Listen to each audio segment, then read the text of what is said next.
রমজান মাস শেষ হয়ে গেল। রমজান মাস শেষ হয়ে গেল। রমজান মাসে তো ভালোই ছিলাম।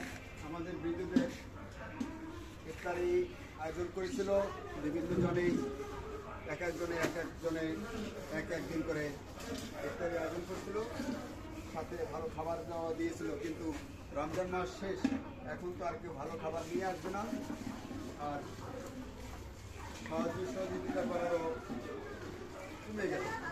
আমরা বৃদ্ধদের কী খাওয়াবো, এটা নিয়ে একটা বড় চিন্তা। এতগুলা বৃদ্ধ মানুষ, শাকসবজি নিয়ে আসলাম, তাই ভালো করে খাওয়াতে গেলে তো অনেক পয়সা লাগে, ভালো জিনিস খেতে গেলে ভালো পয়সা লাগে। আমরা গরিব মানুষ, তাই যে লাউ শাক আর চিংড়ি মাছ দিয়ে রান্না হবে আজকে আমাদের এই বৃদ্ধদের খাবারের জন্য। তারপরও শাকেরও এখন দাম কিনতে হয়। আমাদের এতগুলো বৃদ্ধ মানুষ, ৭৫ জন বৃদ্ধ মানুষ, আমরা যদি একটু দেখাই ভিতরে যে অসহায় মানুষগুলো আমাদের এখানে আশ্রয় আছে, তাদের কিন্তু আমরা আপনাদের পয়সা দিয়েই খাওয়াই থাকি। কেউ 10 টাকা, 500 টাকা, 200 টাকা, 1000 টাকা, বিভিন্ন রকমের সাহায্য সহযোগিতা আপনারা করে থাকেন।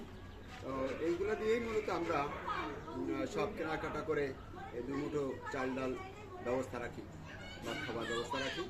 আমরা একটু ভিতরে যদি দেখাই দিতে চাই যে আমাদের বৃদ্ধ মানুষ কত অসহায় আছে, তাদের জন্য প্রতি মাসে অনেক টাকা দরকার, আমাদের সেই পরিমাণে সাহায্য আসে না। শুভাকাঙ্ক্ষীদের কাছে আমাদের অনুরোধ থাকবে, আপনারা একটু বেশি বেশি করে যদি আমাদের এখানে দান করেন, অন্তত ভালো খাবারের ব্যবস্থা রাখা যায়। পাশে কিন্তু আমাদের দেখতেছেন আপনারা এই যে